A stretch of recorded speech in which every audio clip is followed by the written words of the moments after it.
So welcome everybody, and thank you all for being here. And just by the sheer numbers, I can tell for sure that this is a conversation that is waiting to happen. And for those who don't know me as yet, my name is Amrita Singh, and I'm the founder of Back to Source. And just like this, meeting that had over 232 people who've registered, my work as a leadership coach with executives and leaders across the world, I've witnessed this similar kind of yearning, this growing for inner work, the need for inner work, but also a great longing, a longing to pause, to reflect, to rediscover. And the heart of, it all, to me at least, means that people are really looking to lead with integrity, groundedness, and presence. And yet, for many, the longing remains a little whisper. Overwhelmed sometimes by targets, sometimes by timeless and endless, relentless, pace of the organization. And we don't always seem to create the space for conversations like this that speak to the soul of leadership. So through these resource sessions, it's our attempt to really bring these conversations alive, very, very unapologetically and to the forefront. So these gatherings are not about quick fixes. There are no new models that you're going to learn. And it's not some shiny leadership framework, but it's really about remembering what truly matters. And it's about returning to that source within of who we are. And of course, this is part of our larger initiative called Building Soulful Organizations, held in deep partnership with 5 other amazing human beings, all of whom are on the call mostly. Mark, Nidhi, Priyanka, Natasha is not there, and Ruchira, who I hope she will make it. I'm sure she will. But really, it began as heartfelt conversations amongst friends, teachers, and fellow seekers across geographies. And it has grown into this shared movement to reimagine the workplace as a sacred space where inner development and outer impact can meet. So I just want to invite you. This is our 3rd session it's called Presencing as Leadership. And it feels especially alive and precious. Because presence is really not a technique, nor is it a leadership muscle.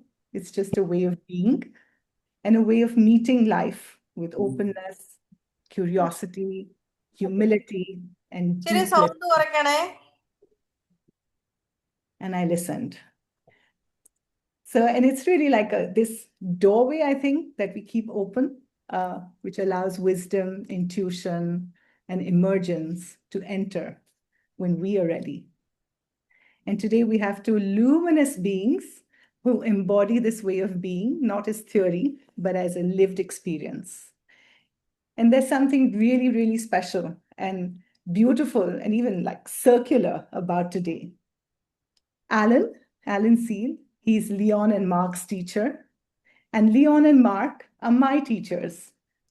And in some way, it feels like this gathering here is part of like a flowing lineage of presence, purpose, and awakening.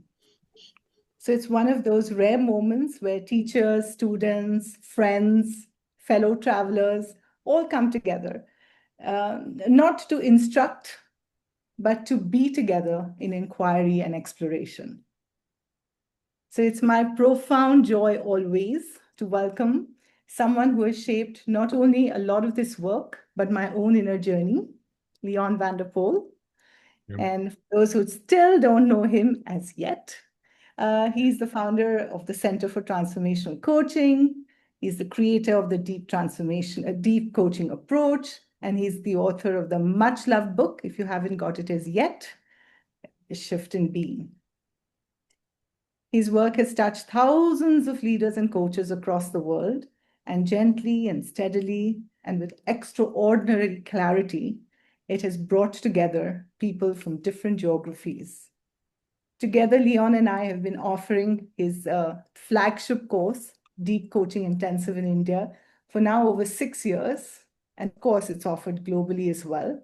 But beyond all the roles and the many things, that Leon is my special and spiritual partner, someone whose presence has allowed me to expand my own capacity to be with light and to recognize the light within me.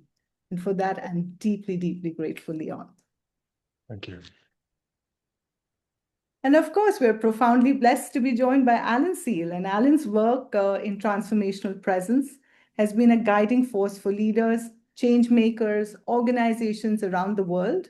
I first encountered his work through Leon's many years ago, and it has been a steady and constant companion since. Meeting Alan very recently felt like recognizing someone whose wisdom has already been living in me. And because Alan is Mark's teacher, and because Mark carries Alan's influence so beautifully and naturally, I just wanted to invite Mark to say a few words and introduce Alan from his heart. So over to you, Mark. Thank you. Thank you so much, Amrita, and a very, very warm welcome, everyone. And it is my pleasure to introduce Alan Seale, who I consider a dear friend, a mentor, a teacher for many years. So Alan Seale is the founder and director of the Center for Transformational Presence. He is also the creator of the Transformational Presence Leadership and Coach training programs. Alan is the author of 7 books, of which The Manifestation Wheel and Create a World That Works are 2 of my favorite, and 2 books that have profoundly shaped me personally, but also the work that I do with Being at Full Potential.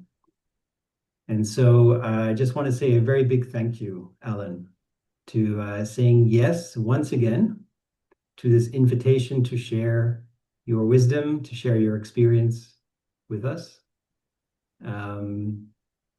It was back in 2011 when you first said yes to my ask about heart in business. That was a project at the time. So when I showed up with 2 documentary filmmakers, you warmly invited us into your home in Boston, and we sat down for an afternoon and we talked about heart in business and the importance of heart. And today, 14 years later, we're talking about soul in organizations. So I think there's a lot of similarities, and I'm still as eager to learn and to be inspired by you. So I'm very much looking forward to it, and I'll pass it back to Amrita. Thank you, Mark. Thank you, Mark. And guiding, of course, today's conversation is also someone really dear to us, Priyanka Arora. She is a friend for many, many years, a colleague for also many years, and a big part of our team at building Soulful Organization. And she brings, a rare depth of sensitivity, clarity, and lighthearted ease. So I'm going to invite Priyanka to step in, and thank you for saying yes and being ready to anchor this conversation. And I'm sure she's going to bring it with her gentle signature grace and curiosity. So as I invite you all to settle into your seat, soften your breath, and arrive fully, hand over to Priyanka to take us forth with these 2 amazing human beings. And thank you for saying yes and being here. Thank you so much, Amrita and Mark, for introducing our esteemed guests. It's a true honor to hold space for this conversation for many reasons.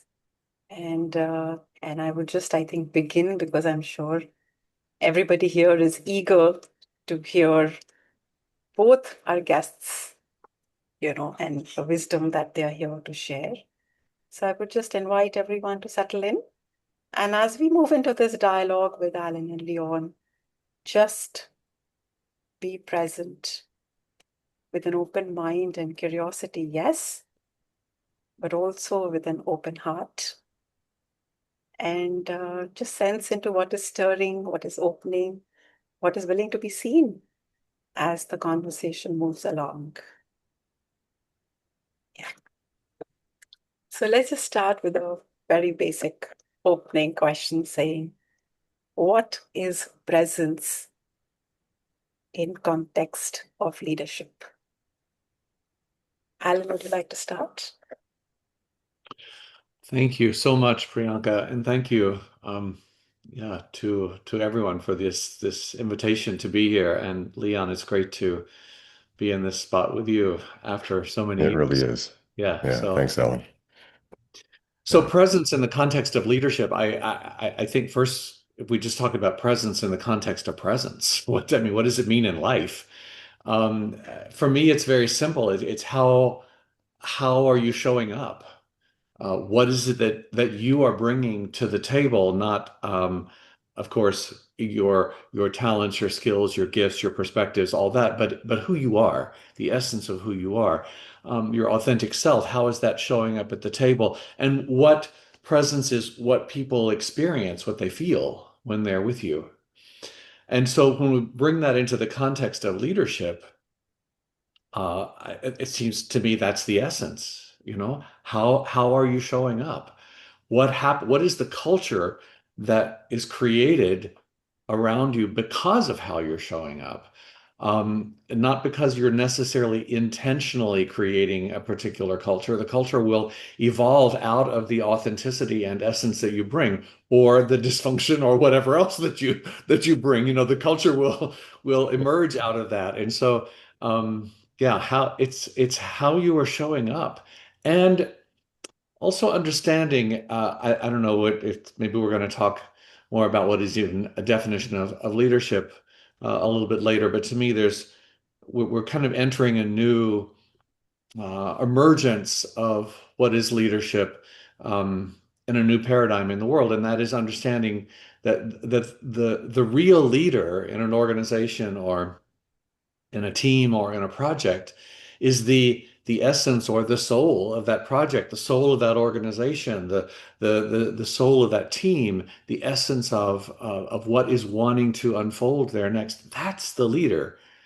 And the role of the leader is to listen to that and sense and feel and follow that energy and translate that to the people that they are leading. And then one more step beyond that, to help the people that they are leading also learn how to tap into that essence. And so that the role of the leader softens, let's say, a little bit, into not being the one who has to have all the answers, but rather the one who is bringing us all together to find those answers together, to find the path, and to follow, and to take those next steps. So I'll stop talking now. That's a lot, um, but that's what comes up for me when we talk about presence in the context of leadership. Leon, I'm curious about Yeah. you. Yeah, just building on what you said there, Alan, when I sit with this idea of what it is to be deeply present, this way of being that we bring, I was sitting with the thought that we all have a presence in any given moment, right? As you said, Alan, sometimes that would be the aspect of ourselves that is just dysfunctional, and sometimes it's the aspect of ourselves that is fully of our essence. But we always have in any given moment a presence, like we're there, we're exuding something, a kind of quality of being, a resonance, a vibration, however we want to kind of phrase it. And what I've noticed in leadership is that a lot of people just go by a kind of default way of being. They're going to go to a meeting, but they're not really giving great deals of thought to how am I showing up, as you questioned a moment ago. How am I showing up for this meeting? It's just like I show up for that meeting as I am. It's kind of a defaulting to a certain way of being that we've just come to assume is enough for whatever it is I'm about to be doing. And so this idea that we begin to become conscious of our quality of self, our quality of being, is the really big question for me in kind of leadership, is to become conscious. It's not just to say, I'm aware that I'm present, it's also beyond that to say, what is the quality of my presence and how is that impacting the field? This field that I'm in, this relational space. And noticing then that I can begin to make these kind of shifts in the state of my presence, that it's not just me being there carrying whatever I'm carrying, that I can begin to actually do work, maybe in that moment, or maybe in a deeper way in my private time, where I'm starting to really look at, well, how am I showing up? And how is it being experienced by others? How am I experiencing myself? Am I carrying a lot of frustration, impatience, maybe anger into every encounter simply because this is part of what I carry? Am I carrying stress? Just the stress of my work, the stress of my day, the stress of my life, just constantly in my field. And that's just going to be influencing everyone around me without me necessarily being aware that it's inherent in the vibration of the quality of my being. So as we start to look at that, it's like, okay, so yes, I carry stress, I carry impatience, I carry this need to get things done, I need to push things. All of that is not just my words, it's the quality of my state of being and how I show up in any given moment. And that has an impact. And that's what Alan was saying, like that has an impact on everyone that then comes into my field. But it's happening at unconscious levels. We're not necessarily naming it, we're not necessarily aware of it, but there's an influence. So this idea of becoming present for me is not just that recognition that I have a presence. It's about a recognition of being conscious to what is and conscious to what maybe I desire it to be if I'm looking to shift that to have a different kind of impact on the people that I'm associating with and I'm working with. So it's beautiful, all these things that you're saying, and that, I mean, that whole idea of what is the presence that I'm bringing to the moment, being aware of that, and then having when we talk about it in the context of leadership, having that awareness of what is going on inside, what is driving the moment, and being able to acknowledge that, whether only to yourself or even to the people that you're working with. I certainly found over the years, um, most of my work was in Europe, so I was traveling far from home all the time and had two aging parents. There were a lot of health issues going on, and there were so many times when just before walking into the room, I would get a message about, something that had just happened at home and or with my parents, and you carry that into the room with you. And I learned being able to simply say, I just want to share that I just got this news and I'm fine. I'm just with that, and I'm here with you. Now let's get to work. To begin leading a 5-day TPLA program, a Transformational Women's Leadership and Action program, just a few days after my mother died. And to be able to just bring that in and say, this is where my life is right now. And that's tender. And it is wonderful to be here with you. And we have some great stuff to do together. Let's go. There's this acknowledgement, and that whether it's just acknowledging to yourself or acknowledging to the people, that's also creating a space for everyone to acknowledge where they are as they come into that space, whether verbally or not, but just to acknowledge that and then say, and now we're here for this purpose today. And you move on.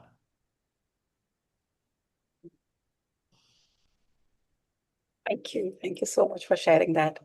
It's just not, I mean, it's all about saying consciously what is a quality of being, not just for ourselves, but in every role that we play and in wherever we go, whether it's to ourselves, whether it's our family, friends, and in our leadership context. So what role do you think it specifically plays in building soulful organizations?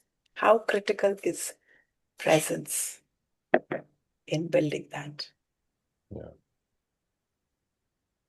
I can Leon, go you go first. first this Yeah. time. Yeah. Yeah. I mean, this is a huge question, isn't it? I mean, really a huge question. Yeah.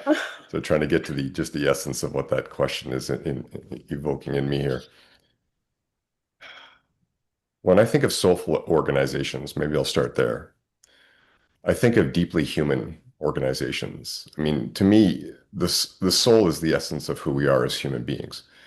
So a soulful organization has in some way made a kind of decision that the human being is what really is at the core of why we come together versus the thing we do, right? Maybe we make textiles and we seem to be all about making textiles. And for many organizations, then that is the thing we do, and that's paramount to everything else. We become the best at it, we innovate at it, et cetera, et cetera. But soulful organizations, I think, can still do that. And at the same time say, but at the core of what we're about how human beings come together to co-create something, to organize, to learn together, to grow together. And when that really becomes the beating heart of an organization, the organization begins to develop cultures of humanness and humanity. And that to me is the essence of what a soulful organization is. Whereas we begin to recognize that the human being is paramount to all things. And the well-being and the development and the growth of the human being is actually the real reason organizations exist. And that the kind of making of the textiles, so to speak, while that may seem on the external plane to be the thing they're about, recognize that there's a much deeper and greater purpose in us coming together in these ways. So with that being the context of what I see as a soulful organization, then for me, presence is about, and Alan spoke to this earlier, like how we show up authentically in that as our most human self. And that includes all of our great talents and gifts to make the best, most beautiful textiles on the planet. But it also means the full self is the self that's deeply relational with other human beings and brings more of who I am at my core to the table in every encounter so that we can, in a sense, evoke, and this is where leadership comes in for me. When I bring the essence of who I am to the table, I'm actually implicitly inviting others to bring the essence of themselves to the table. It's like there's an evoking quality to my presence that says it's okay to be that which you are. You can drop your guards. You can drop your walls. You can drop your masks. You can be more authentic here in this space. In a sense, you're safe here in your humanity. You're safe to bring the essence of who you are. But here's the big question is that most people are not in touch with their essence. This is the reality is that, okay, so what does it mean to bring my essence self to the table? And that's another question. I won't go into that, but that's a big piece of it. And to reveal that so that we can be more of that. But to me, soulful organizations, in a sense, are inviting that experience amongst the people within the organization, even while they go about doing what they do, making the most beautiful textiles the world has ever seen. Yeah. Wow, wow. Soul, yeah, the term soulful organization, it's interesting for me. And I come back to, Leon, you're talking about what is a soulful organization, and I want to even come back further than that to just what is soul. And if we go to all the ancient scholarly languages, all of which came before the religions associated with those languages, but the words for soul and spirit translate to mean breath. And when I think about soulful organization, I think about an organization that is connected to its breath of life. That if the soul is the breath of life inside of us, then what is it that brings life to this organization? What is it that, therefore, if we take that another step further into mission, into purpose, into reason for being, why are we here? Yes, maybe to make textiles, maybe even to make the best textiles, but what is it that those textiles actually are offering to the world? How do people feel when they put them on? What is the energy that's present there? And so I kind of move beyond soulful organization to conscious organization. And which takes us to what Leon was saying too, of how many people are not aware of who they are at their essence. Life is full. We've got a lot of stuff going on just to survive, just to raise our families and feed our children and all those things. And if an organization, if the workplace can be a space where people can breathe, can tap into that breath of life within themselves and find what that is on their own terms. Um, not yeah, keeping it simple in a way. Of there's not this expectation that you're supposed to show up in a soulful way. What does that mean? For a lot of people that won't have a connection. And yet when you come down to what is it that drives your life? What is it that brings you alive? bringing it into a language that everyone can connect with in whatever way that is. And of course, that's going to vary from person to person or organization to organization as well. But I think to me, it just comes back to that piece of the breath of life, staying in touch with that breath of life. And what was the breath of life that gave birth to this organization? What was its origin purpose? And how is that evolving? Where are we now with that? How do we each relate? What is my breath of life? And how does that relate to the breath of life within the organization or my soul mission as I talk about it, and how does that relate to the soul mission of the organization? There's a consciousness here, a conscious awareness, and there's an intentionality. What is the intention, the motivation? Maybe we'll do an exercise a little bit later around that intention and motivation, and how that is driving the being behind the doing. And maybe that's kind of wrapping this up, the essence of a soulful organization is one who is very aware of who they are being while they are doing what they're doing. You aware of being, aware of what they are doing, who they are being, and as Leon said, just bringing themselves wholly and allowing others to do the same, I think is the essence. So thank you for sharing that. And before we go further into our discussion of presence, I just want to bring to notice that there's also this word presencing as described by Otto Scharmer, which we hear very often. So we just wanted to break that up to say, how do you both feel? Is it different, from presence? And if yes, then how?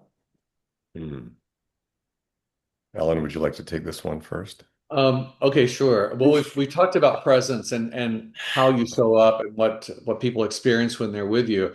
I think of presencing on several different levels, actually. One is that being aware of what is the presence I'm bringing to the moment? How am I presencing, showing up for myself here? But it's also about what am I bringing presence to?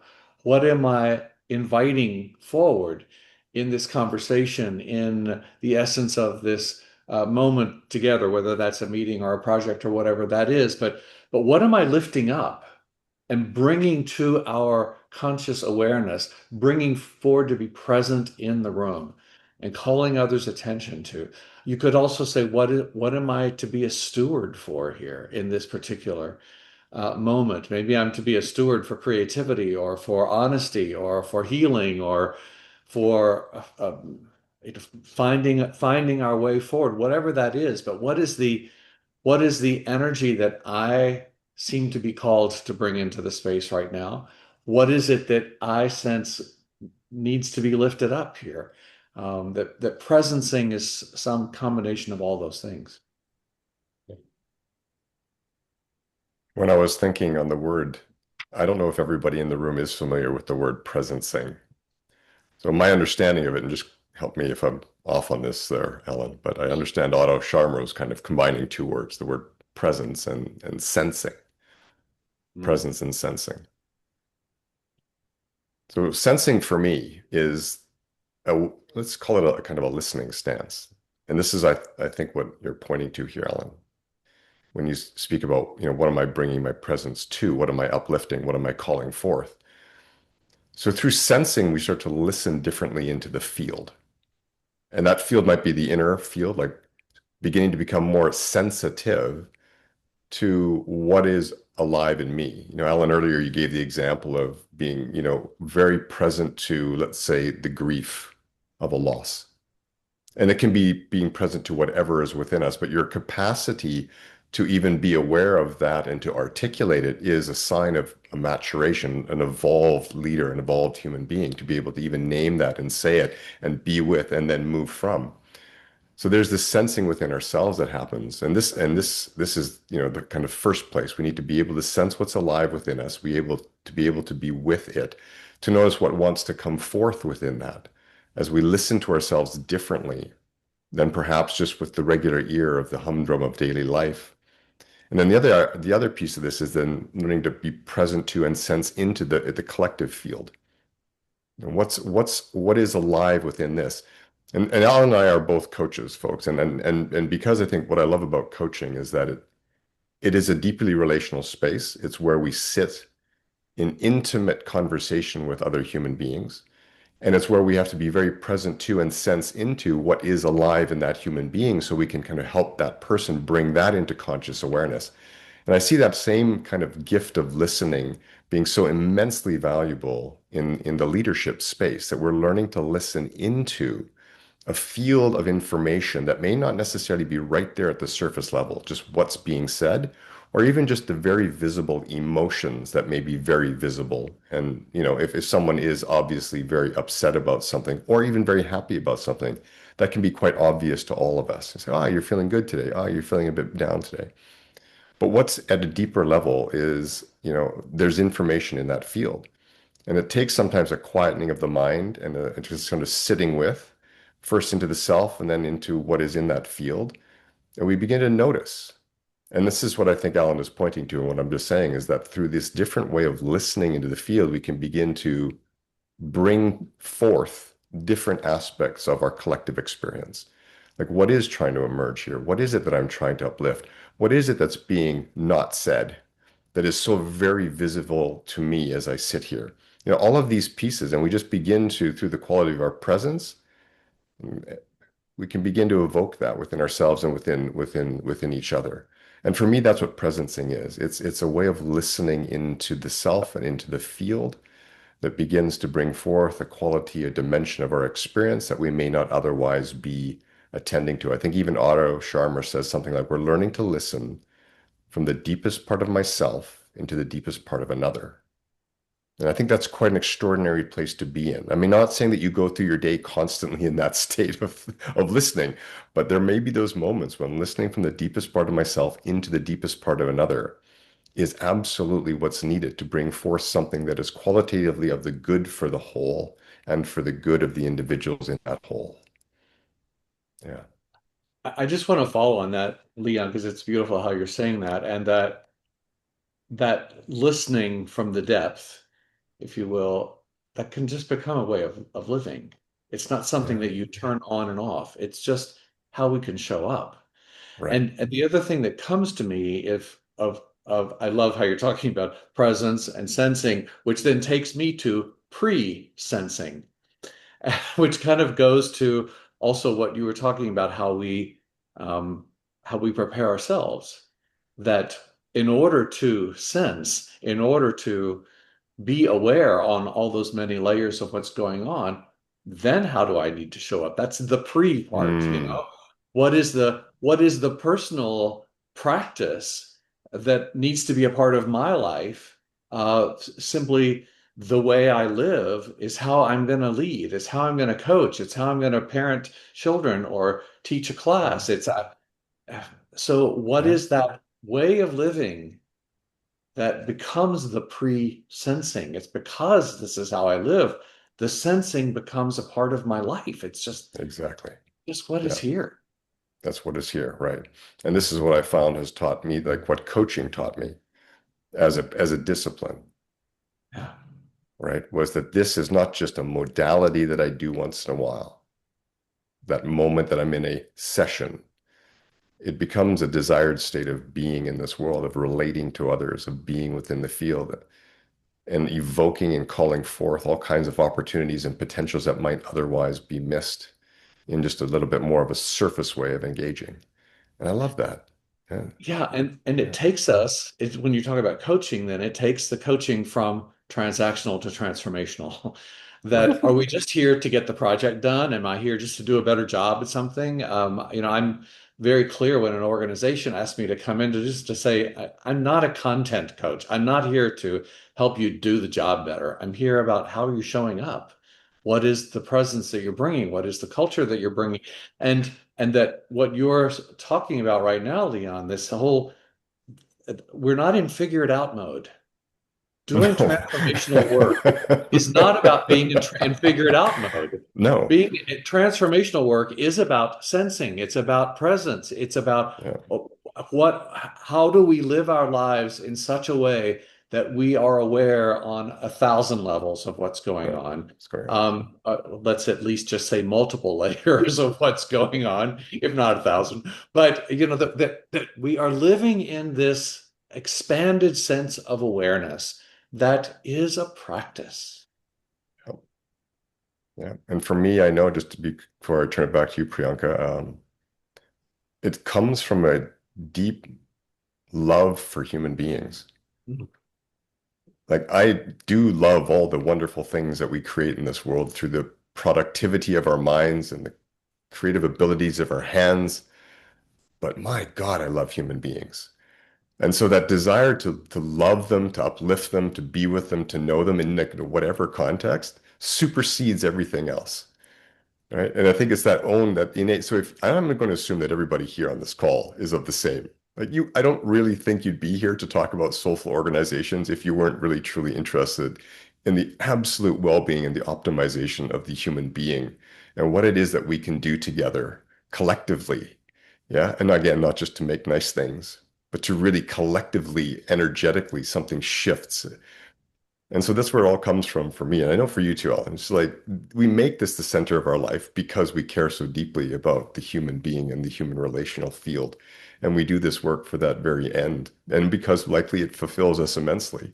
And I suspect too that when you get to that more transactional side where there's more disconnect and it's between us and it's just about the thing to get done, we shift that transformational side, which is really all about deepening connections, and we really start to immerse ourselves in the pool of our humanity. And that is when life gets rich beyond rich for every human being. It's within that connected, shared space of our collective experience. So, Leon, I love how you're talking about this, and because it brings me now to this full circle. Because so we start out in what is our practice? How do we live our lives? And whatever we're doing to be in that space and coming out of that love for humanity, and I would say love for creation, actually, Yeah. in my sense. And then we do all of our prep work, and we do all the stuff. We learn what we need to learn. We prepare for whatever the moment is we're going to stand up in front of a group of people, and and then there comes the moment where you actually walk out in front of the group of people. And back in my singing days, I had a nice singing career before I moved into this world. And the last thing I would say to myself when you're ready to walk on the stage, it's like, okay, you're as ready as you're going to be. There's nothing more to do to prepare right now. And so just love them. Just love them. And when we walk out in front of a team or an organization as a leader, when we're there with as a coach, in the moment, the last thing that we can say to ourselves before the session begins, and now just love them. We must do our work. We must do our whatever that is to be prepared. And in the end, what brings it all together now, just love them. That's it. That's it. I have no words to express the kind of wisdom that has just flown in. But I would just like to ask, because we spoke about love, connection, and what really gets all of us to do the work that we're doing. Would you say in the age that we're living in of uncertainty, the fragmented world that we exist in, would you say it has now become a leadership imperative to have that presence?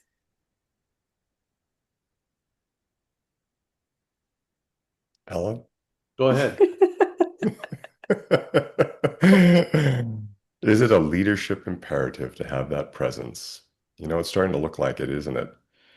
Because when I think about what an uncertain, what is the term, VUCA world does, Yeah. is it generally creates a deep sense of stress and anxiety within human beings. And I think we're all experiencing that, this this edge of the unknown that we're entering into is creating these undercurrents of concern and worry and stress about what it all means and what it's all going to be for the future. I think people are experiencing that in so many different ways. And it is causing different kinds of fractures within the individual, within the psyche, within the communities. It can be really, really disruptive for a more harmonious way of being together. So if I see that being the effect of this time, and people are internalizing a lot of that, then what I see in a leader who is deeply present, and they've done the work, right? So the leader who's deeply present, who's really kind of operating from a ground of being that is their essential nature, they've done the work to be there themselves. And that takes a journey of really starting to look at what all stands in the way of ourselves being kind of, in a sense, grounded, centered within the core of who we are, so that we and our presence exude a kind of safety, kind of trust, a kind of solid ground beneath the feet, so that we can invite others into that experience with us, so that people can, the word is kind of regulate themselves to kind of the solidity and depth of our being, if that makes sense to you. Is this idea that people are going to come in, varying ways of carrying the stress of our times and the uncertainty and what it all means. And if we are the ground upon which they can, in a sense, rest or lean, they can begin to sense that there is another way to move through this, that they may feel that they can be a little bit more at ease with us. They can drop something. They can let something go that doesn't really serve. They can begin to understand what it looks like to live in life in deep trust, even when things on the surface do not appear to be trustworthy. It's like, can I trust this? Can I trust myself within it? Can I navigate this? And how do I do that? And the leader that has really done this work to be deeply connected with themselves and present in the moment, I think becomes a kind of bastion for a way of living and being in the world that others can turn to and learn from and ground in. And begin perhaps then to do the work, because they'll look at us and say, as leaders, they'll say, there's something in you that I aspire to. There's something in you that brings me into a greater sense of ease with the turbulence of our times and the ease with the turbulence within myself. And what is that? And how can I learn from that? And to me, that's a quality of leadership, that we can stand in front of others and, in a sense, model a way of being in the world, despite the uncertainty, despite the stressors, despite all of that, that really stands for another, maybe another way. Maybe let's just call it a higher way of consciousness that begins perhaps to perceive a much larger contextual field of what's playing out, and to be a kind of beacon of trust within that. So that's just kind of some of my initial thoughts of why it would be the imperative, to put it that way, for leaders to begin to cultivate the ground, this depth of presence that is the ground of being for others. Yeah. Beautiful. I absolutely think that presence is an imperative for leadership today, for a new paradigm of leadership, and yet it's not the only piece there. And so maybe let's talk a little bit about the building blocks of many of the things that you're talking about, Leon, because it all wraps together. For me, other imperatives are awareness and intuitive thinking, understanding the intuitive mind as the much larger mind. The intellect is just one part of that much larger mind. In transformational presence, we talk about whole mind thinking and whole being awareness. I mean, that it's recognizing that this whole energy system is how we navigate the world. It is there, giving us information constantly. So it's developing your intuitive mind um, alongside the intellect and finding how they are partners. It's not one or the other. It's that they each have a gift or a strength that they bring to the table. The intuitive mind can reach way out into the energy field and gather information. The intellect organizes that information and brings it into some kind of focus. But the intuitive mind is not very good at the organizing part, and the intellect is not very good at the reaching out and gathering part, so they need each other for how they're moving forward. So this to me is a huge imperative for conscious leadership today, soulful leadership today, and to recognizing life as energy in motion and how the world works, how everything works as energy in motion. I say to coaches, when I'm helping them develop in their work, that you can work with anyone as a coach, not needing to know what their business is or what their particular field is. I don't need to know about that so much as I need to be able to recognize where's the energy moving and where's the energy stuck, and be curious about that. And just coming from that place already begins to open up. You help your client recognize where's the energy stuck, and then begin to explore that, they find the answer. It's all there because the information is present. The challenge cannot be present, be there unless the resolution is also somewhere present. That's the principle of polarity. And so it's all there. There are messages everywhere. So the imperative in leadership is that ability to listen and sense and feel, again, on multiple layers of awareness. And that's a part of the presence that they bring. It's being aware. In the Japanese culture, they talk about the concept of ma, which is literally the empty space, the space in between.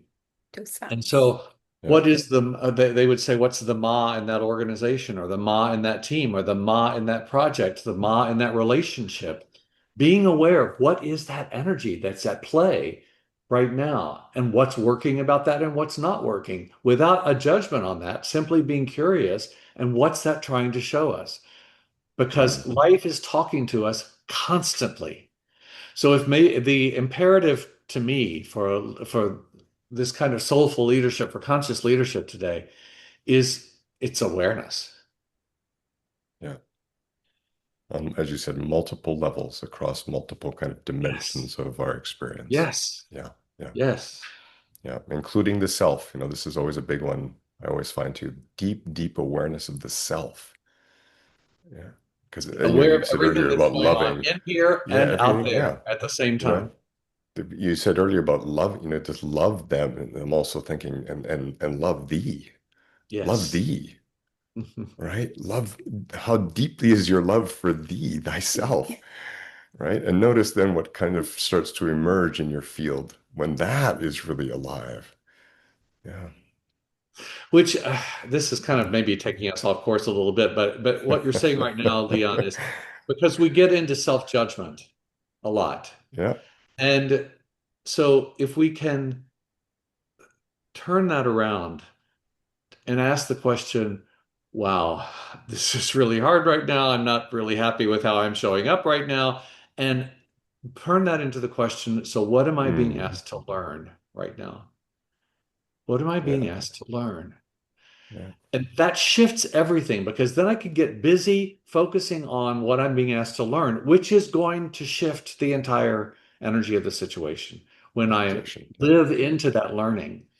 And so there's another imperative for leadership in this way. It's awareness, and awareness of what am I being asked to learn, and get busy learning it. Right. It's like put your focus. But Alan, I don't have time. I'm way too busy. I have You know what, Leon? You don't 15 have time projects to. on the go. I've got meetings Yeah, I out. know. I don't know what you mean time to learn. I'm sorry. I'm just putting this forward as, the kind of I know exactly that resistance that comes up to this whole idea of just being this endlessly learning, being, right? And so here's my I've response. got things to do, mate. Here's my response to that is every hour. Just set the timer on your watch or on your phone, or it just that a little alarm goes off every hour, and just close your eyes for 60 seconds. For 60 seconds. What's happening right now? What am I being asked to learn right now? Got it. Or what am I being asked to pay attention to right now? It's just another variation on that question. Or what will be helpful for me right now? And then move on with the day. Keep going. Keep because going. got to Yeah. keep moving, Yeah. and you got to Yeah. be aware Yeah. as you keep And moving. ideally, as things arise, you're acting upon that which is arising. Yeah, exactly. Because there Exactly. it is. There's what the learning is. Oh, no time for And that. to be Off we gentle with yourself go. to realize, Right. and it's a Right. practice, It's a practice, there will right? be days when I'm not so good at it, but there will be other Yeah. days when I'm getting a lot better at it. And Yeah. so, yeah, somebody just put Yeah. self-compassion into the chat. Yeah. There's this compassion and gentleness with ourselves and a diligence, both. Diligence. Yeah. It's a kind of a discipline at first. I remember I was going to share a story with everybody. There was years back when I don't know, Alan, if you've ever done A Course in Miracles as a book, but there's a workbook at the end of it with a lesson per Right. day. And at some point in it, the ask of the lesson of the day is to spend 5 minutes at the top of every hour, very similar to what you're saying, reflecting on whatever that lesson point was for the day. Now it's 5 minutes, right? I mean, sometimes it went to 10, like not that 30 seconds or 1 minute. And I was always hard pressed to figure out how in my little cubicle, surrounded by all cubicles, I was to make time for this. And I set my timer just as you said. I did that. But I actually had to go every time to the washroom. And I would sit in a cubicle in a stall, amidst all the wonderful odors and movement of the washroom space, doing this deep inner work. But Right? it was a space of clearing out. It was a space of clarity, and it was a space where I had privacy, and no one was Yes. watching me sitting there in my kind of semi-meditative state, doing Yeah. the work. But it took that kind of discipline and kind of rigor because I had put something at the core.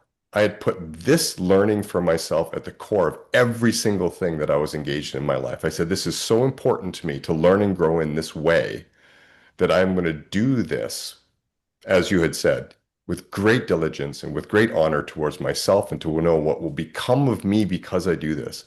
But that's what it took, and I look back on that and I have a good laugh about it because it is quite funny what it took. But I recognize today that year of kind of disciplining of myself and my mind in that way is what has led me to be doing this without having to necessarily discipline myself in that way every hour on the hour. But it took a period of doing and concerted effort for the self and the love for the self that I had and for what I was becoming as a human being to make that a priority in that way. Yeah. That word discipline, it gets a bad rap, It's I know. Let's say and, blisscipline. I like that word and blisscipline.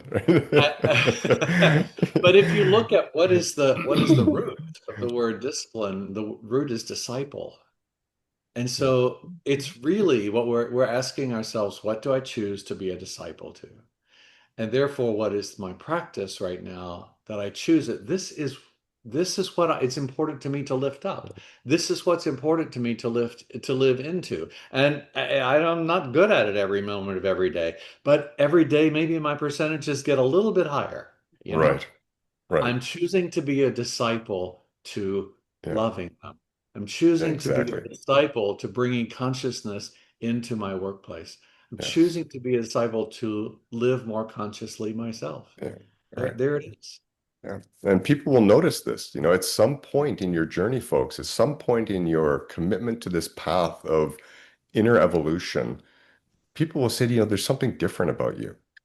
Yeah. I used to know you before, and there's something different about the way you're showing up. I may not be able to put my finger on it, but there's something different. And they'll just kind of end it there, and you'll be able to, it's a little bit of validation, like, yeah, things are changing in me, and there's becoming a noticeable impact in the world. And you don't have that necessarily about the ego getting all chuffed about the great work you're doing. The ego loves that, but that's not what it really is pointing to. But it's a sense of validation, like, yes, there's a way to shift how are being experienced by others in this world and in meaningful ways. And you'll start to notice the quality of your relationships improving. You'll start to notice the connective tissue between you and all others just kind of improving, right? And as that connective tissue between you and others improves, so then does the quality of your creative efforts together.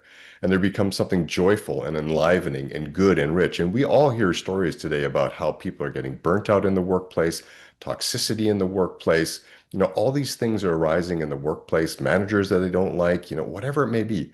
And here we're starting to say, the quality of my relational field can absolutely improve and grow in some of the most meaningful, beautiful ways when I commit myself to this level of work and the discipline or blisscipline of the journey of becoming who I truly am as a leader, as a human being, and what that'll ultimately do for all that I coexist with. Yeah. Yeah. So I'm just here to encourage everyone, like, don't hesitate to take a step into this if you haven't yet. I suspect most people already are, but to really commit yourself to an arena of growth that perhaps you know is right for you, but maybe you've been holding back on. Like, One of the things that we talked about in transformational presence is speed of presence. What is your optimal speed of presence? speed, right. And to Yeah, recognize that we all are wired differently. Some people are incredibly aware, moving really fast. Not a lot, but some are.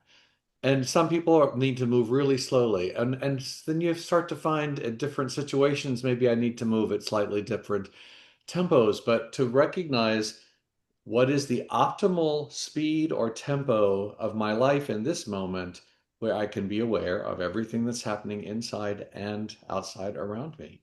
yeah. And just paying attention to that. Pay attention. It's, Yeah, I think it's also, Leon, what coming back to what you were saying about, but I don't have time, I don't have time.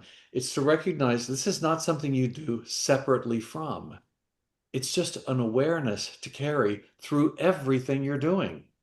So you're making sandwiches for your children for lunch. You are, you're doing whatever but it's just there. You're just right. aware. You're just That's aware. it. Yeah, yeah. Yeah. So I know, Priyanka, you were going to invite, I think, Ellen to do a little Yes, because we spoke so much exercise with the about group. discipline and diligence. I said, Yes, there are so many disciples here, so it's a good time for me to request Alan yes. to give us an experience of presence, especially Yeah. if he, wishes to, especially in context of leadership or otherwise. Yeah, well, we had talked a little bit about maybe something that would that could be more experiential, and I thought it's an exercise I called the being behind the doing, which we already talked briefly about here. Who are you being? How are you showing up while you are busy doing what you're doing? And so let's take this into an exercise that we can all do on our own. Just settle into your chair for a moment and take a few breaths.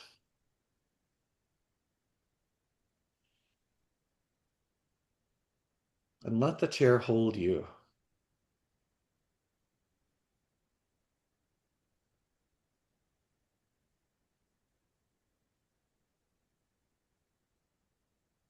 And breathe into the chair. As you breathe, the chair breathes.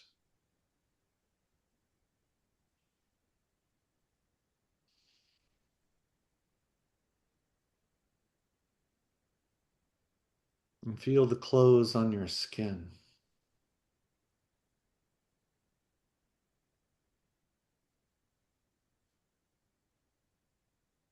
Coming home to you.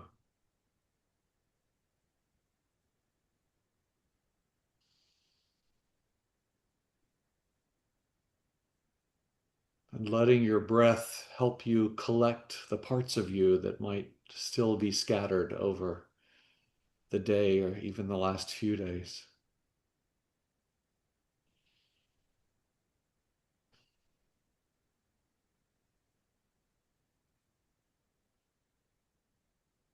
And as you settle into a quieter space, consider a recent significant decision or choice or action that you've taken, or maybe one you're in the midst of now. You won't have to talk about it to anybody else, so it can be anything you want.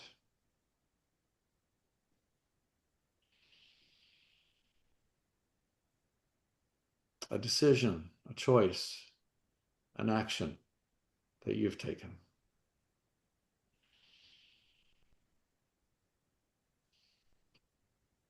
And then breathe deeper into yourself and into that choice or action.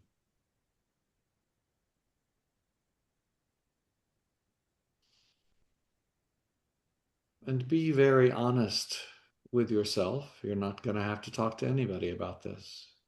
Be honest. What is motivating that action, that choice, that decision? What's your motivation?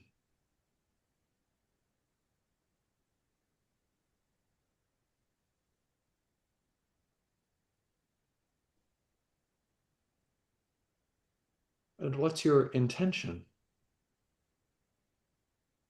Your intention for what could happen because of that action or choice or decision.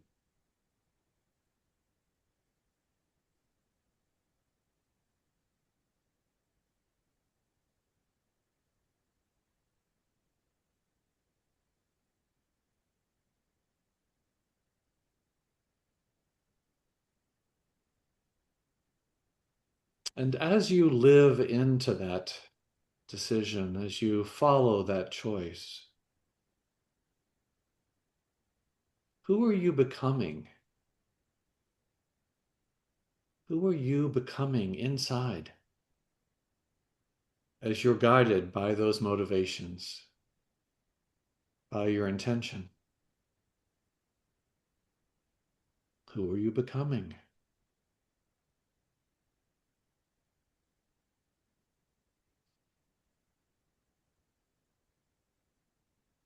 And how does that feel, who you're becoming? Do you like who you're becoming?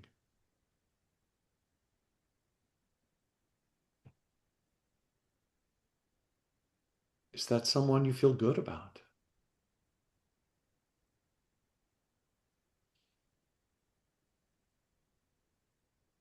No judgment, just noticing. It's just information.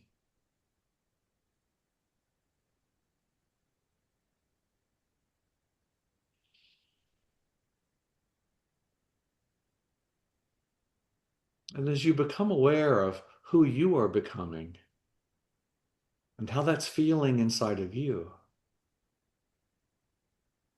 notice how is that impacting other people, the people around you.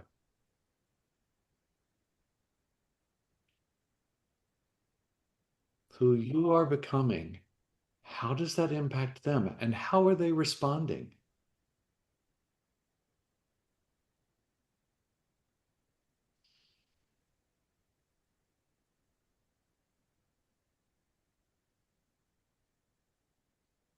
Again, it's just information.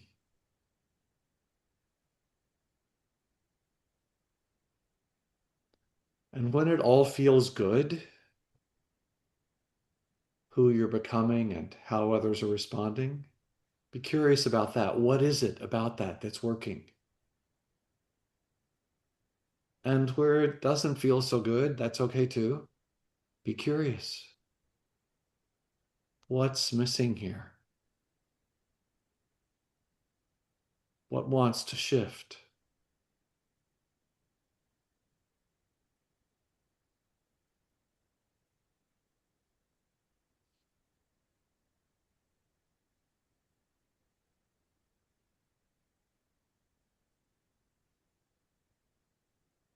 So finally, what's important for you to pay attention to in your presence, in how you make choices and decisions going forward?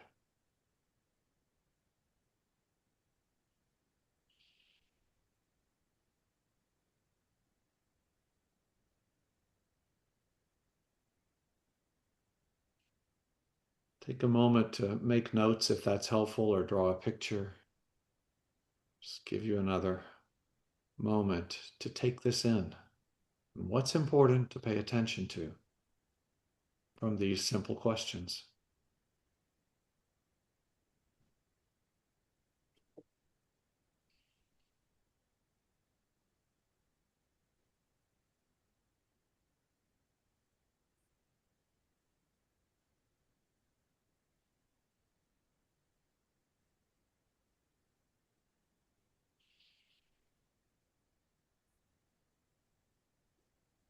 And without getting into the story of what's going on or what this is all about, tell us something about what you're learning or what you're discovering here. Maybe put just a line in the chat, or perhaps Priyanka or someone else can monitor the chat for a moment.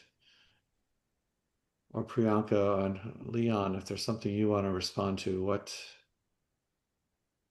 gets your attention here?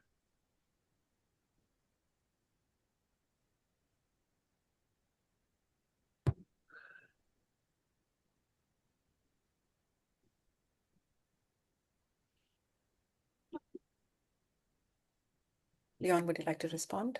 Yes, please. I'm having difficulty responding. I'm just in a very expansive space right now. Same here. Okay. There's not a Sorry. lot of words that just want to come up in this moment, just sitting with the expansion of the heart, the being with all of those here, or just resting in this gentle space of inner listening and inquiry. And just noticing really how good it is to be able to give ourselves this time and space for these kinds of experiences that are so deeply nourishing, so that we can carry whatever it is we're experiencing here within ourselves, with each other, back into the organizations that we work within, that we live within, that we create within,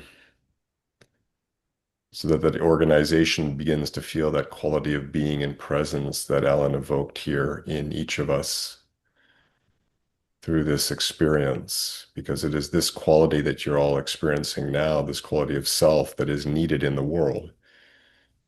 It is needed by others who can then begin to touch that same depth of presence, capacity, expansion, to begin to know it for themselves experientially. This is where the real growth then can begin to happen.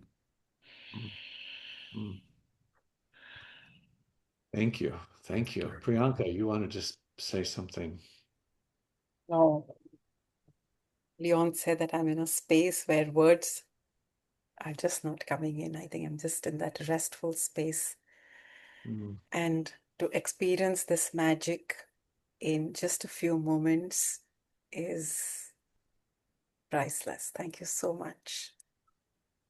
There's a couple of things, thank you. There's a couple of things in the chat of someone writes, what came up for me was a realization of how much potential there is for the intellect and the intuition to really work together. There it is, yes. And someone else, Amrita, says, how I show up cannot be outsourced or delegated or taught. Yeah. Yes. So to realize that it's up to me in this moment, as I'm making that choice, as I'm taking that step, then how do I do that in such a way that carries us forward, lifts us up, that moves us forward in another? So again, it brings us back to awareness, that essential quality of awareness along with presence. Yeah. Someone else just said it took you deeper within yourselves. I will say that I sometimes use this exercise in keynote lectures. And so you're standing in front of, especially lots of HR professionals, often in some of the conferences where I'm invited to speak, and people who are more or less aware. And there is this incredible silence in the room as we progress through the questions. And it has these simple questions have a huge impact of simply bringing awareness to what's happening because of how I am showing up and the choices and decisions I'm making. Yeah, I give it back to you. Yeah, there is a lot that's Yeah. coming in the chat. Sorry, Leon, carry on. No, that's okay. I was just giving thought to recognize the scale of impact we can have in the world through the quality of our presence, Yes. the quality of our Yes. awareness. That, I mean, Right. that's the essence of it. That's right the there. essence of it, yeah. How we show Never up, underestimate that. Never it ripples underestimate out. that. It does. And in ways that we does. can't even begin to get our heads around. The scale of our connectivity, folks. Time, distance vanishes. And, I know people here are going to be thinking at times about, how do I make an impact in the world in this way? Like, how does this really shift the field, the experiences, the organizations? And I just don't underestimate it. Don't underestimate what is capable, what is in you as a result of the quality of your presence. And the more you kind of uplift that, the more you become that vibrational field of potentiality, of love, of compassion, of connection, of caring, of awareness. I mean, it just affects, it just does. And it's in each and every one of us. If we just come back to the Massively. simplest, yeah, if we just come back to that simplest language, it just never underestimate the feeling of just showing up as love. That's Yeah. it. And it comes back to that famous quote from Margaret Mead of something about never doubt the power of the actions of a few Mm, independent people. And how it can change the world. She says, right. indeed, it's the only thing that ever has changed the world, Yes. is Yeah. how individuals and how small groups show up together. Yeah. We are. And this group, this room right here is just one small yet immensely powerful group of people coming together to discover this pathway of existence with each other. You know, you are here, folks. You are here. This is huge. And it Yeah. feels so important as you're talking about all this, Leon, in such a beautiful way. It feels so important that we find the absolute practical application of all of this. We can speak in lofty terms. We can use uh, high high energy language or whatever, and that's all fine. And we're going to lose a lot of the people in the room. And so we live in that space. Yet then, how do we live it into the world? And simply through how we show up in our presence. How do we walk in the world? Not how we talk in the world, how we walk.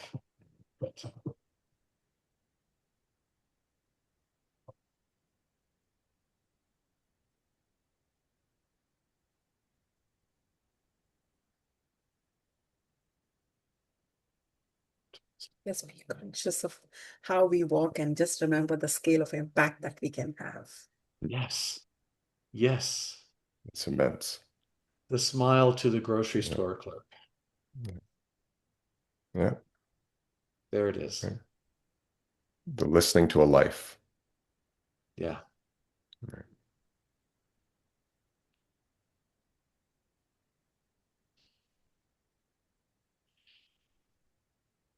Leon, as you said, so many of us are here in the call today, and most of us are probably walking the path or aspiring to walk the path of greater presence and being mindful and being aware of who we are, what we do. What do you feel are then the biggest barriers to embody greater presence or being more soulful when we have the intention for things? What really comes in the way? Mhm.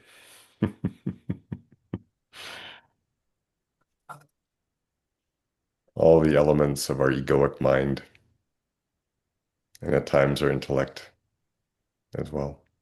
There's a lot in that, Priyanka. There's a lot in that. Our ego loves to have its way in so many different ways. And so there's a lot of shadow work in a sense that can be done to really help us become more authentic, more real, more connected, more in touch with our essence. And to make time and space for that may be one of the biggest barriers that I see in people, right?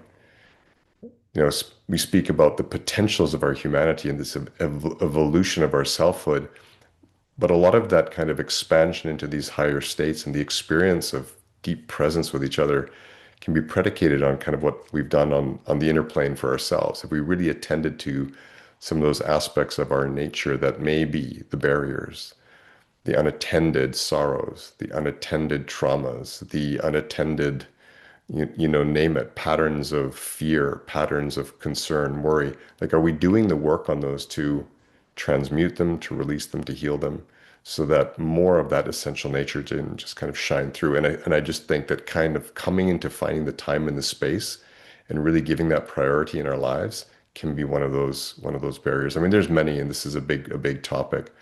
But I just know that busy people tend to shy away from doing that work because other things call for the attention that look a lot sexier. Like, it's not necessarily really sexy looking at, the traumas of your past. Like, let's be honest. That's hard, deep, painful work that takes considerable time and energy. And yet the reality is, if we haven't attended to, say, the deep sorrows, the unattended pains, we just carry that stuff around like gigantic bags of rocks, and it affects our quality of presence. It affects our vibrational field. It affects just how we show up and respond to things. We can become more reactive, more triggered easily, more offended easily, more withdrawn easily, whatever it may be, simply because we have not attended to those kind of shadowy aspects of ourselves that that need to be attended to because other things are so much more attractive or calling for immediacy of attention. I guess that what I noticed through the work that we do at the center, and I'm sure Alan has seen this too, is just the invitation to don't shy away from the work of deep inner healing as a means for elevating yourself into these new kind of paradigms of awareness that we're pointing to. Because that stuff, for me, is honestly the weight, the gravitational weight that we carry through life, that once attended to, kind of creates a whole new paradigm of experience for ourselves. Yeah. So, yeah, there's a lot here. Isn't there? Yeah. It's a big question. Let's simplify it, because it suddenly becomes this huge thing, and it's overwhelming. And why do people not address these things? Because it's overwhelming. They don't know where to start. It's scary, and it's, oh my God, if I walk into that, if I pull the string, my whole life is going to unravel.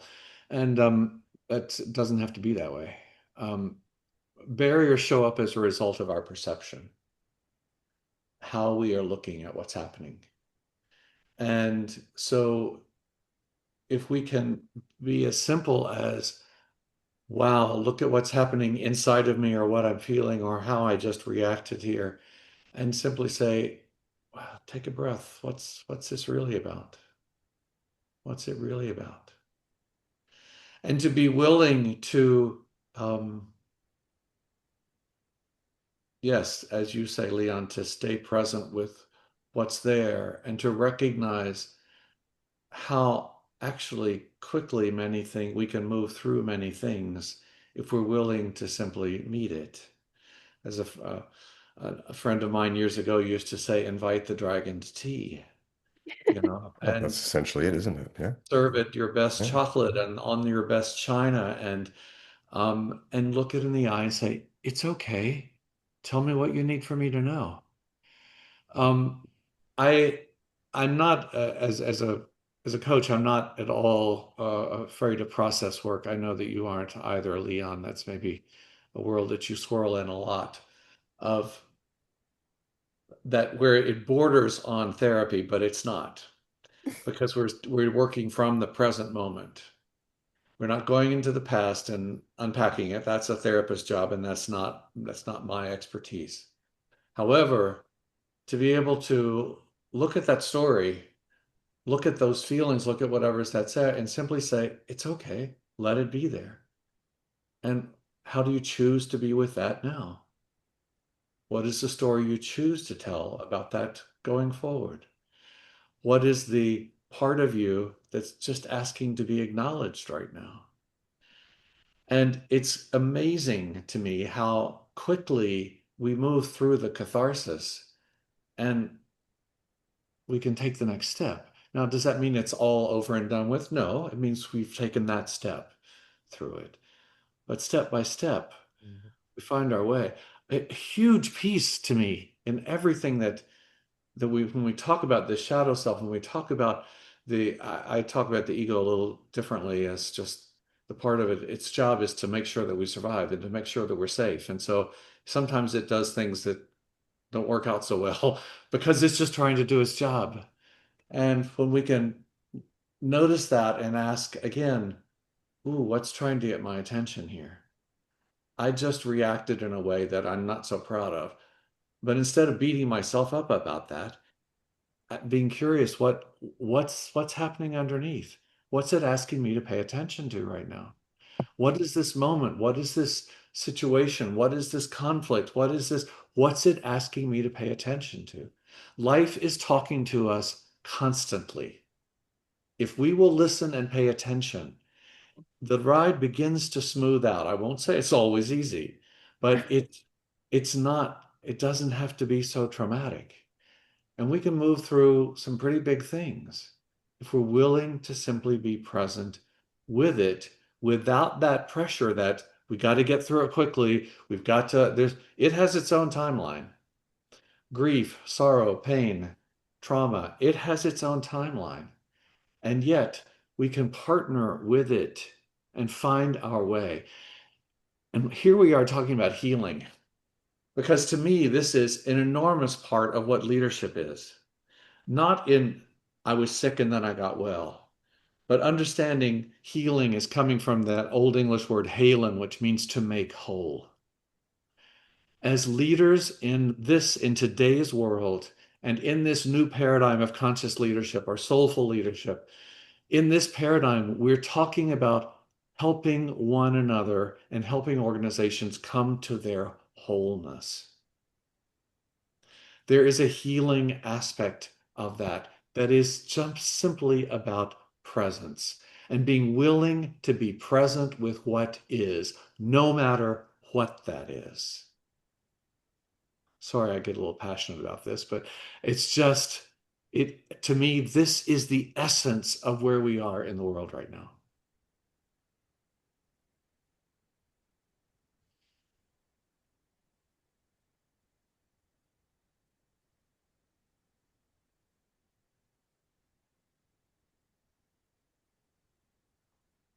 Thank you. Thank you so much for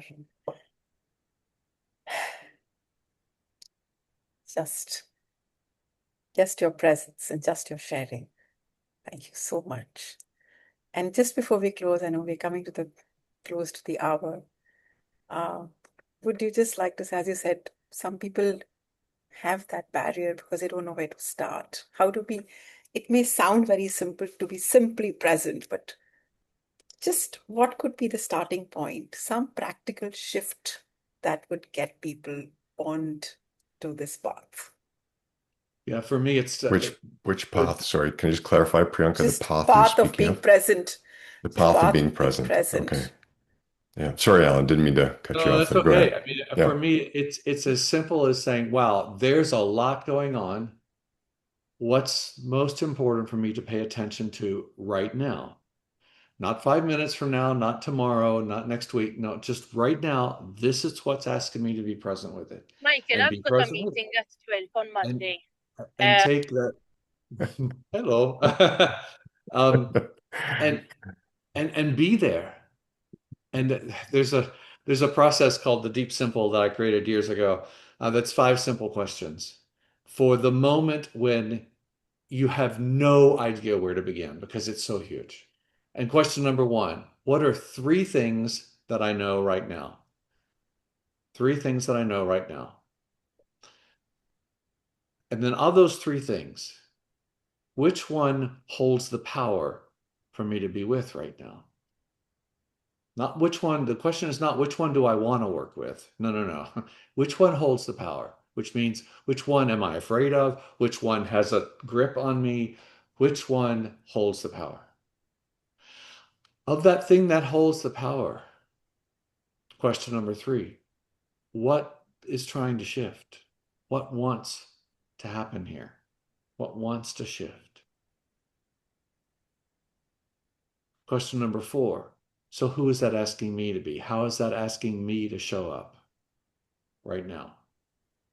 And it's just for right now. And then question number 5, so what is one step I can take within the next 24 hours to move us towards that shift that's trying to happen? We're not trying to solve the whole thing. We're not trying to create a big resolution. We're just taking a next step.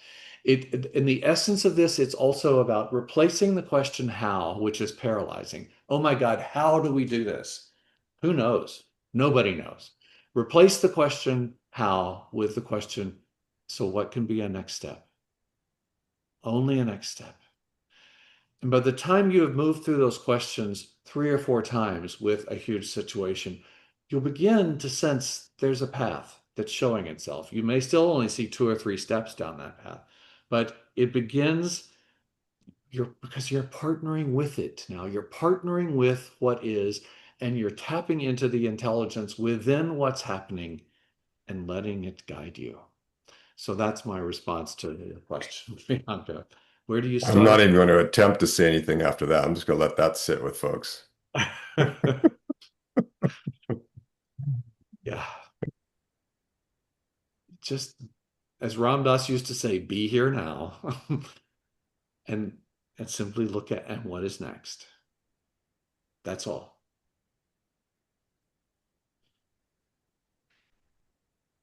I'm also not going to say anything. I'm just going to invite Mark into the space now to just close the session because I don't think there's anything more to be said. Thank you both for just Thank sharing you. so much and for being here. Mark, over to you. So, Thank you. What a beautiful way to end in silence.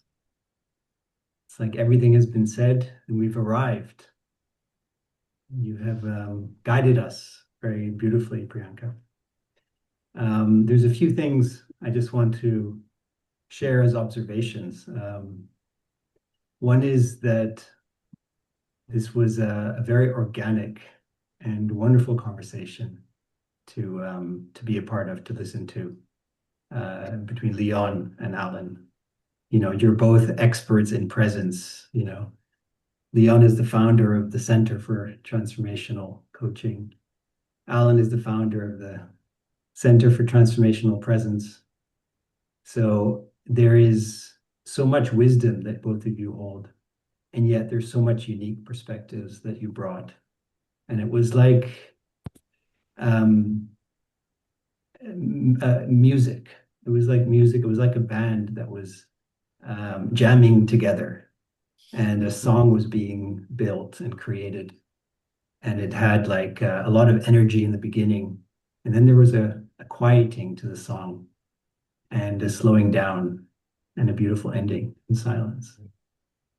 So I feel very, very grateful and very honored to be part of this this experience with all of you. I also want to acknowledge Priyanka and build on something that Alan, you shared about the preparation that goes into this work, being present. And then when you show up on stage, you love. You just love. And I feel that that is what you did, Priyanka. You put a lot of preparation, not just in what you were going to ask, but in your energy and in your presence for today. And I really want to acknowledge you for that. You were able to hold some wonderful silences, some wonderful moments in between the space in between. I experienced that. So yeah, amazing. And then finally, I want to just say thank you to Amrita for being the breath of life into these initiatives, and to be able to do that together with you is a real honor. So yeah, I think this is a wonderful place to close. I'll just put in the links to both Leon and Alan's websites if anyone wants to go and have a look. So this first one is Leon's website. Does it work? Hold on, here we go, everyone. And Center for Transformational Presence is here. And Mark, So with that, Mark, I just added my Substack, a link to my Substack into the chat as well, because I write every week on Substack, and I'm very much swirling in all of this energy. So if that appeals to you, check it out. Lovely, wonderful. And we will include the links as well in the follow-up email. So we'll be sending the recording to everyone who was here, but also everyone who wasn't able to join today. And we'll add those links as well to the email. Great. So thank you again. Thank you. Thank you to everyone for being here and thank you, everyone. lifting up this Absolutely. energy. Yeah. Thank you to the hosts, especially for just calling forth this experience. Awesome. Thank you. All the best, everyone. Till the next time. Yes.